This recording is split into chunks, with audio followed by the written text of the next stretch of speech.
Agora, em segundo lugar, as pessoas favorecidas. Ele os salvou. Quem são eles? Vocês responderão: eles eram as pessoas mais respeitáveis que poderiam ser encontradas no mundo. Eram pessoas de muita oração, amorosas, santas e cheias de mérito. E, portanto, porque eram boas, ele as salvou. Muito bem, essa é a sua opinião. Eu lhes direi o que diz Moisés. Nossos pais não entenderam as tuas maravilhas no Egito. Não se lembraram da multidão das tuas misericórdias. Antes, o provocaram no mar, sim, no Mar Vermelho. Olhem para o 7º versículo e vocês terão o caráter deles. Em primeiro lugar, eles eram pessoas estúpidas. Nossos pais não entenderam as tuas misericórdias no Egito. Em seguida, eram pessoas ingratas. Não se lembraram da multidão das tuas misericórdias.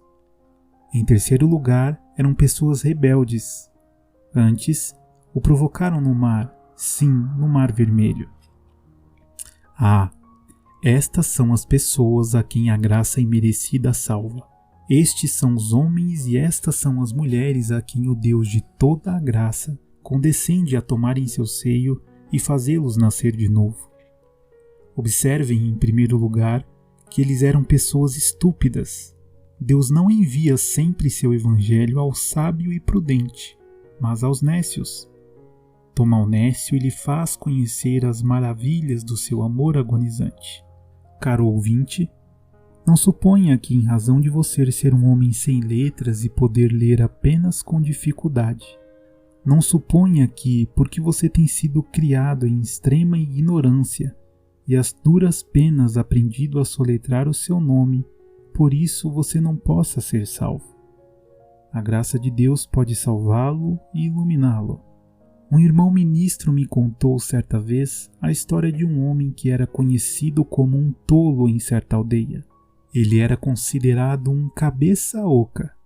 Ninguém acreditava que ele poderia entender algo. Porém, um dia, ele ouviu o evangelho pregado. Era um bêbado e tinha inteligência suficiente para ser perverso, um tipo muito comum de inteligência. Agradou-se o Senhor em abençoar a palavra em sua alma de tal modo que ele se tornou uma pessoa transformada. E o maravilhoso é que sua religião lhe deu algo que começou a desenvolver suas faculdades latentes. Ele descobriu que tinha algo por que viver e começou a tentar o que poderia fazer. Em primeiro lugar, ele queria ler sua Bíblia, para poder ler o nome do seu Salvador. E após muitas marteladas e soletrações, ao final foi capaz de ler um capítulo. Então pediu-se-lhe que orasse numa reunião de oração. Aqui estava um exercício de seus poderes vocais. 5 ou 6 palavras constituíram sua oração. Ele se sentou envergonhado, mas, em razão de orar continuamente com sua própria família em casa, chegou a orar com o restante dos irmãos e continuou até que se tornou um pregador. E coisa muito singular, ele teve subitamente uma profundidade de entendimento e um poder de pensamento que raramente se encontram entre os ministros que só ocupam os púlpitos ocasionalmente. Foi surpreendente que a graça contribuísse para desenvolver seus poderes naturais, dando-lhe um objetivo e o colocando devota e firmemente sobre ele, salientando assim todos os seus recursos para que fossem plenamente manifestos. Vocês que são ignorantes não devem ceder ao desespero. Ele os salvou, não por causa deles. Não havia nada neles por que deveriam ser salvos. Ele os salvou, não por causa da sabedoria deles, mas, ainda que fossem ignorantes e não entendessem o significado dos seus milagres, ele os salvou por amor do seu nome. Observem novamente que eles eram pessoas muito ingratas. E todavia ele os salvou. Ele os livrou inúmeras vezes e operou milagres poderosos para o seu bem. Porém, ainda assim rebelaram-se. O mesmo acontece com você, meu ouvinte. você tem sido resgatado muitas vezes da beira do túmulo. Deus lhe tem dado casa e comida dia após dia, e lhe dado provisão e guardado você até essa hora. Porém, quão ingrato você tem sido. Como disse Isaías, o boi conhece o seu possuidor e o jumento a manjedoura do seu dono. Mas Israel não tem conhecimento. O meu povo não entende. Quantos há nesta condição que tem recebido tantos favores de Deus que um ano não lhe bastaria para relatar sua história? Contudo, não tem feito nada por ele ao menos uma vez? Eles não conservariam um cavalo que não trabalhasse para eles, nem mesmo um cão que não os reconhecesse. Mas aqui está Deus. Ele os tem guardado dia após dia, e eles têm feito muito contra ele, porém nada por ele. Ele tem colocado pão em suas próprias bocas, e os tem nutrido e sustentado sua força, e eles têm gastado sua força para desafiá-lo, amaldiçoar o seu nome e violar o seu dia de descanso. Apesar disso, ele o salvou. Algumas pessoas desse tipo têm sido salvas. Espero que haja aqui alguns que sejam salvos pela graça vencedora e sejam feitos homens novos pelo poder eficaz do Espírito de Deus.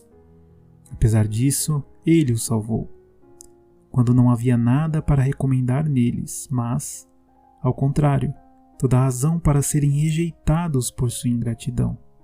Apesar disso, ele o salvou. E observem uma vez mais que eles eram um povo rebelde. O provocaram no mar, sim, no mar vermelho. Ah, quantas pessoas há neste mundo que são um povo rebelde contra Deus. Se Deus fosse semelhante ao homem, quem de nós estaria aqui hoje? Se somos provocados uma ou duas vezes, levantamos nossa mão. Com alguns homens, a paixão arde frente à primeira ofensa. Outros, que são mais calmos, podem suportar ofensa após ofensa, até que ao final dizem: tudo tem um limite, e já não posso mais suportar. Se Deus tivesse esse temperamento, onde estaríamos? Ele pôde muito bem dizer: os meus pensamentos não são os vossos pensamentos. Eu sou Deus, não mudo, por isso vós, ó filhos de Jacó, não sois consumidos. Eles eram um povo rebelde, e apesar disso, ele os salvou. Você tem o provocado? Coragem! Se você se arrepender, Deus prometeu salvá-lo. E mais, Ele pode dar a você o arrependimento nesta manhã, e mesmo lhe dar remissão de pecados, pois Ele salva os rebeldes por amor do seu nome. Parece-me que ouço um dos meus ouvintes dizer: bem, Senhor, isso é encorajar o pecado cuidadosamente. Verdade, amigo? Por quê? Porque você está falando aos piores dos homens e lhes está dizendo que, apesar de tudo, eles podem ser salvos. Ora, Senhor, quando falo aos piores dos homens, falo com você ou não? Você diz: não, eu sou um dos homens mais respeitáveis e dos melhores que existem. Bem, então, Senhor, eu não tenho nenhuma necessidade de pregar a você, pois pensa que não tem nenhuma necessidade. Não necessitam de médicos que estão sãos, mas sim os que estão enfermos. Mas essas pobres pessoas a quem você diz que eu estou encorajando a pecar, precisam que eu lhes pregue. Eu vou lhe deixar bom dia para você. Você guarda o seu próprio evangelho e me pergunto se com ele você encontrará o caminho para o céu. Não, eu não me pergunto. Eu sei que você não o encontrará, a menos que seja conduzido como um pobre pecador a crer nas palavras de Cristo e ser salvo por amor do seu nome. Porém, eu me despeço de você e continuo o meu caminho. Mas por que você diz que eu encorajo os homens a pecar? Eu os encorajo a que fujam dele. Eu não disse que ele salvou ao povo rebelde e que logo permitiu que se rebelasse contra ele como tinham feito antes. Não disse que ele salvou ao povo ímpio e que então permitiu que pecassem como o faziam antes. Todavia, Vocês conhecem o significado da palavra salvos? Eu os expliquei em outra manhã. A palavra salvos não significa meramente levar os homens ao céu. Quer dizer algo mais. Significa salvá-lo dos seus pecados. Significa dar-lhes um novo coração, espíritos novos, vidas novas. Quer dizer fazer deles homens novos. Há algo de licencioso em dizer que Cristo toma os piores dos homens para convertê-los em santos? Se há, eu não posso ver. Eu desejo apenas que Ele tome os piores desta congregação e faça deles santos do Deus vivo. E então, haveria bem menos licenciosidade. Pecador, eu lhe dou conforto, não em seu pecado, mas em seu arrependimento. Pecador, os santos do céu foram uma vez tão maus como você tem sido. Você é um bêbado, um blasfemo, uma pessoa imunda? E é o que alguns têm sido, mas fostes lavados, mas fostes santificados. Está suja a sua roupa? Pergunte a eles se suas vestes foram sujas alguma vez. Eles lhes responderão: sim, nossas roupas foram lavadas. Se não tivessem sido manchadas, não teriam tido a necessidade de que fossem lavadas.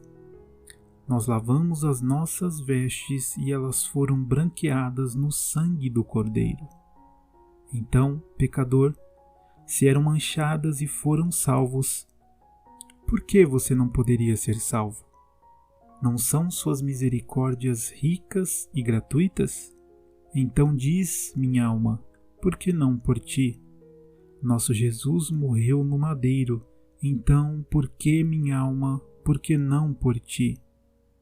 Cubram ânimo, penitentes, Deus terá misericórdia de vocês.